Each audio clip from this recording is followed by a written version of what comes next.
Hi, today I'm going to share with you how I make my sleep iPad. Now in this case, I did piece the front of mine first using some leather fabric that I had, and then I just made it bigger than the pattern so that I could just cut it out.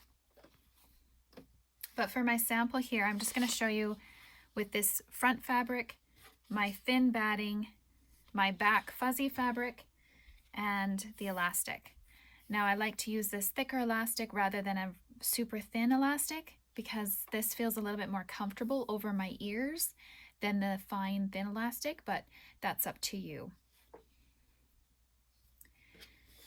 So first you take your front fabric and then you trace the pattern template, which you can find from my blog, berrybirdie.blogspot.ca, and trace it onto your fabric. Then you want to take your back fabric and lay it down, put your batting on, and your front fabric, and you can press those all together.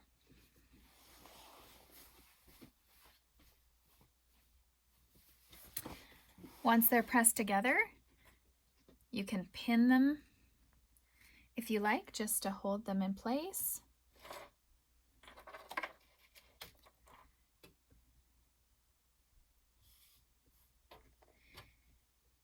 And then you want to do a stitch all the way around, right directly on the line.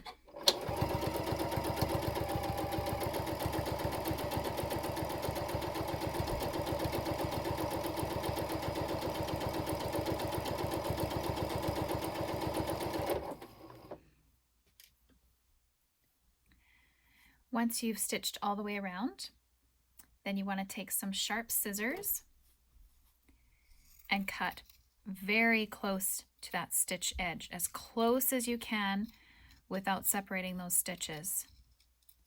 Now, if you did want to make this a cooling eye patch, one that you can put in your freezer, you can actually put something such as rice or wheat in between these layers. So in between your batting layer and your fluff fuzzy layer at the back, you can put a small bit in there and then stitch around after that. And then you can just pop it in your freezer, and when you need a cooling eye patch, it is ready for you. So that is one option if you like to do that. So just cut all the way around.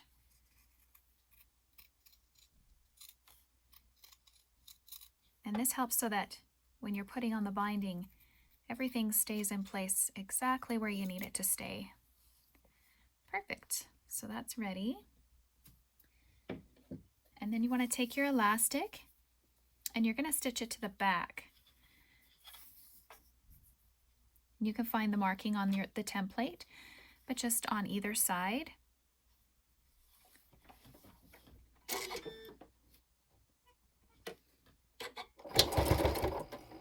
And it really just needs to hold it in place there while you're sewing on the binding. Just the same on the other side. Usually I match it up just to make sure it's in the same spot.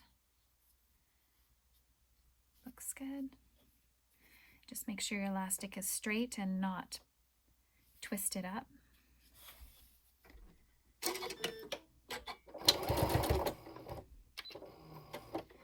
Okay, and then you're ready to sew on that binding. Now it is cut on the bias, which is cut diagonally on the fabric, and that's so that it can twist and turn and create these nice curves around the edge. And mine is only 1 1/8 inches wide.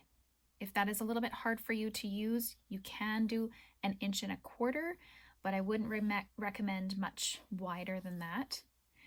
And you actually want to stitch on the back. So we're gonna start here at the very top on the side and just stitch around. Now when you're stitching with curves, you need to be careful that you don't pull the bias binding too tightly, otherwise it can create too much of a bunch. So you can see that this is curved and it is creating a little bit of a kind of almost a little pocket here.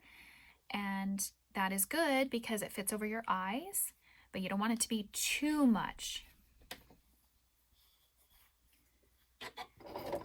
So as you're stitching around the curves, you kind of want to gently almost push the binding fabric in to the sewing as you're going, and just go nice and slow so that you don't pull too hard and make your binding strip too wide. You want to stay as narrow as possible.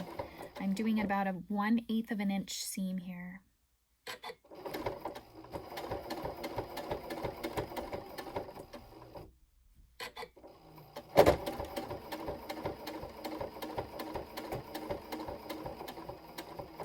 Okay, now here we're getting to the curve. So see how I'm just going to gently kind of almost push it in here around the corner rather than pull it around the corner.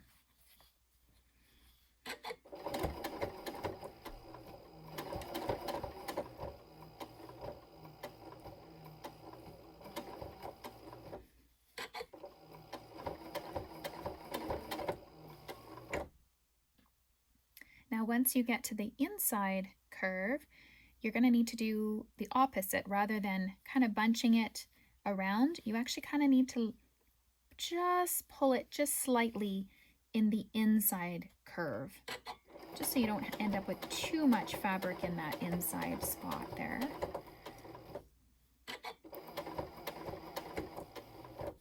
And then continue to sort of bunch it in around the corner again.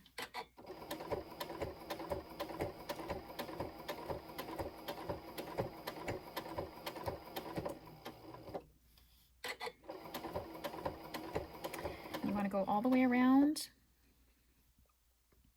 and then when you get to the end here, you're just going to fold and overlap the seam here.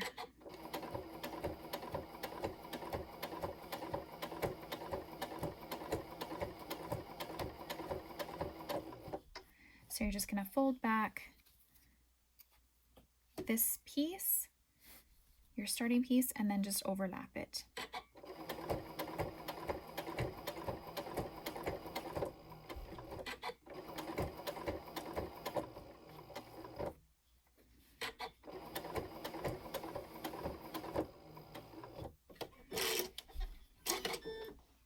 Okay, so now your binding is stitched all the way around. Then you want to turn it to the front. And I just use these quilting binding clips to hold it in place. So I just fold it over, and then again, and then I just put the binding clip to hold it in place. And I just do that all the way around. And that'll give you just a nice little binding edge there.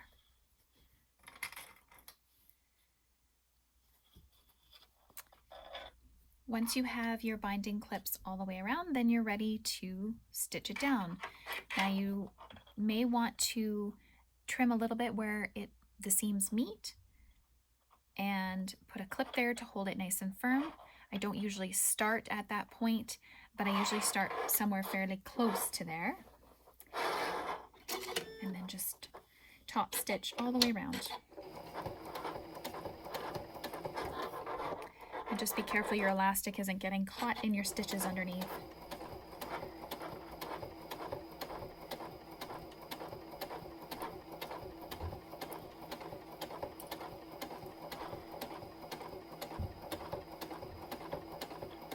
I have a speed control on my sewing machine so I can control how fast it goes.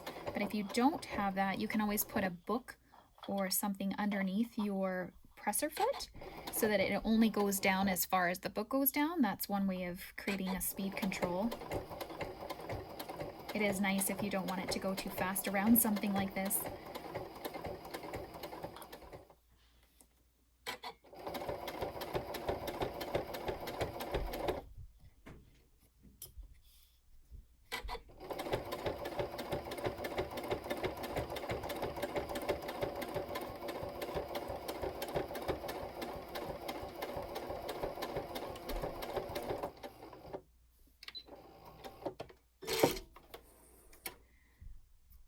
Just trim your threads, and there you have your iPad.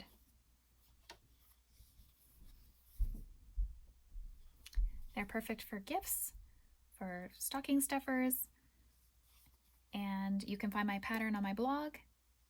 And don't forget to follow me on Instagram, Berry Birdie. Thanks.